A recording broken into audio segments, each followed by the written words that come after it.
Okay, so there's a couple cool articles about trees and forests and stuff that I found that I came across. Although this one I'm paywalled from reading it, but I clicked on the paper in Nature, and we can check that out too. It's not the full text; it's the abstract, but we'll read it and we'll see what kind of cool information we can derive from it. So the article is "Regrowing Tropical Forests Absorbs Megatons of Carbon." An analysis confirms that humid tropical forests recovering from degradation and deforestation absorb substantial amounts of carbon dioxide, but much less than is emitted by the destruction of the original forests.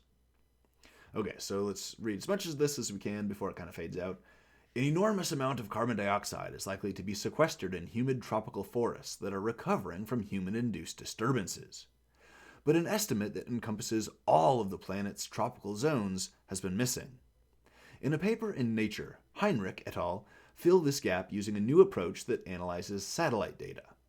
For the three major regions of humid tropical forests on Earth, the Amazon Basin in South America, Central Africa's Congo Basin, and Borneo, which is an island in Southeast Asia, the authors estimate rates of recovery after deforestation and quantify the associated uptake of carbon between 1984 and 2018. They find that regrowing forests sequesters large amounts of carbon and... Okay, now can't read anymore. Okay, so if we go to the article itself, you can see we have the abstract. I don't have access to the full article again, but we'll just read this and see what we can get. The globally important carbon sink of intact, old-growth tropical humid forests is declining because of climate change, deforestation, and degradation from fire and logging.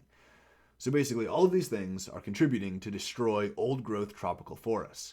And these forests are massive carbon sinks. You have so many plants here, and there's so much growth, so much dense woody tissue, so many animals and organisms that are all holding carbon in their bodies, and it all gets cycled really fast too. These tropical forests are just basically giant carbon sinks. But as we destroy them, as we degrade them with logging and fragmentation, as we build roads and cities and stuff like that, their ability to sequester carbon degrades. And after a while, which especially we've seen at the edges of the Amazon rainforest, carbon starts to be released at greater rates than it's being absorbed. And so they become a net carbon source instead of a sink. And that's really, really bad for like the global carbon cycle and maintaining, climate stability. Okay, let's go to the second sentence. Recovering tropical secondary and degraded forests now cover about... let me try this again. Recovering tropical secondary and degraded forests now cover about 10% of the tropical forest area, but how much carbon they accumulate remains uncertain.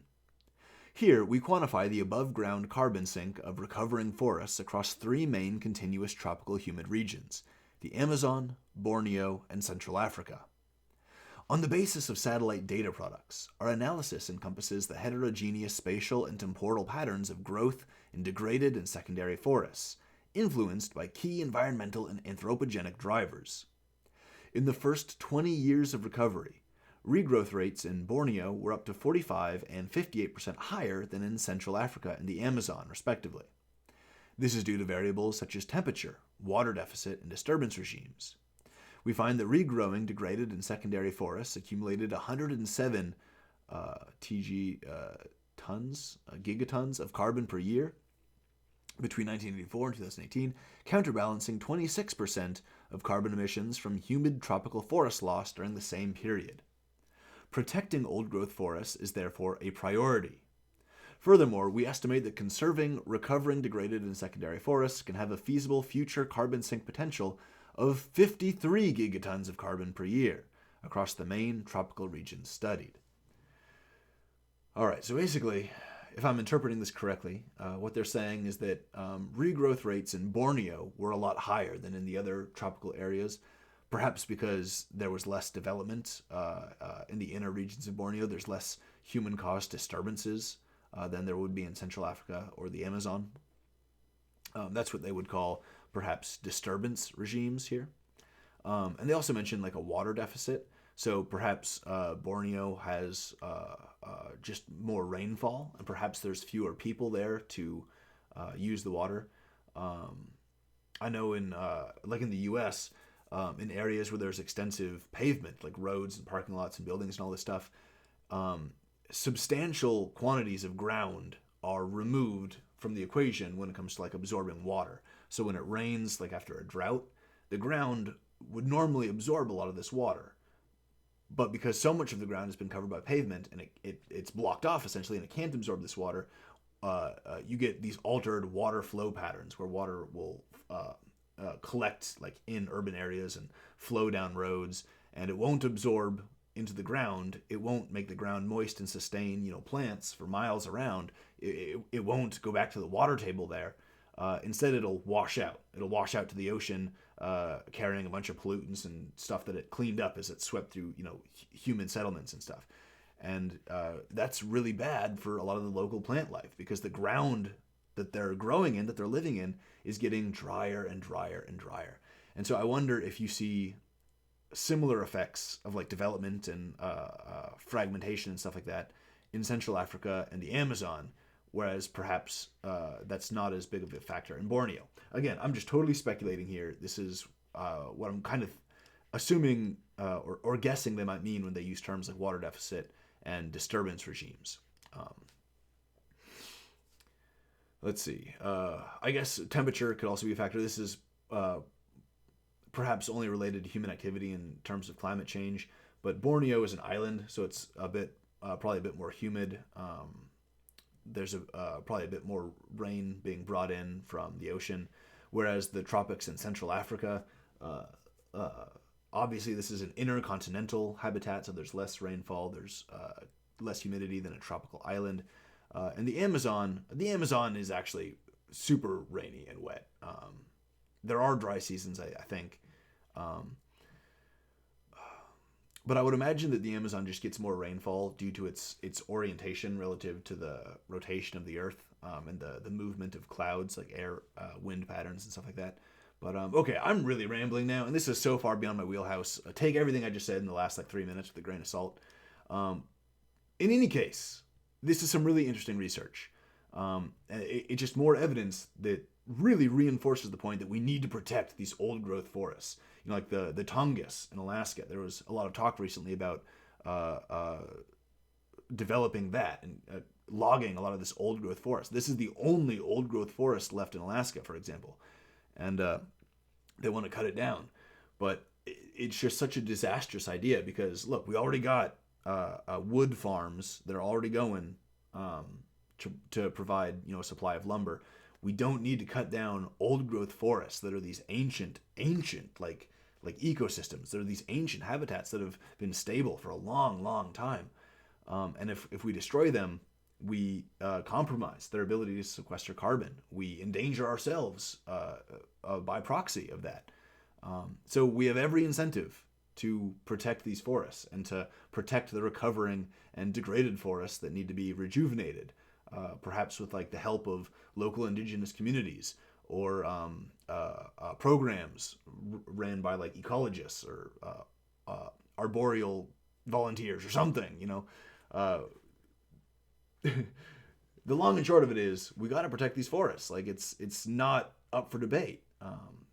When we're talking about trying to control climate change and the amount of carbon that we're putting into the atmosphere.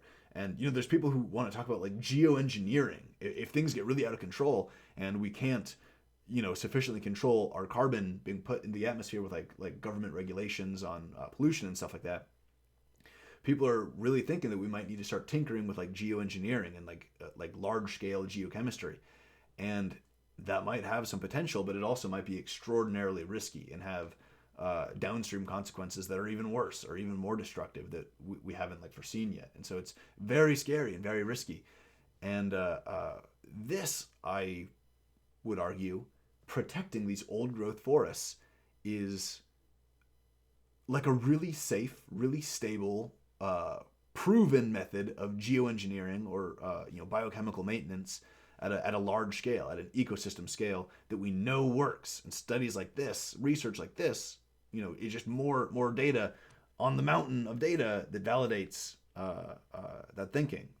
that understanding that these forests are super important for carbon sequestration, and we can't destroy them. We can't get rid of them. Like, it's, I'm repeating myself now, but it really is a matter of existential importance. You know, you destroy one old growth forest here, a couple years later you destroy another, a couple years later you destroy another. It takes centuries and millennia to regrow these forests, and for them to establish the ecological, to recover the ecological complexity that they once had. And if you just, you know, are seeking a new a resource to chop up and turn into furniture and sell, turn into housing, I mean, if you're not careful about it, if you're not using like renewable forests or you know, forest plots that are grown and cycled precisely for the purpose of like construction and stuff, providing construction materials, if you don't do that, you're going to destroy the world's forest ecosystems. You're going to destroy them, and that's it. There's not going to be any more old growth forests in the world, and all of that carbon sequestration potential is going to be gone. All of that biodiversity is going to be gone. No sugarcoating it. That's just the hard facts.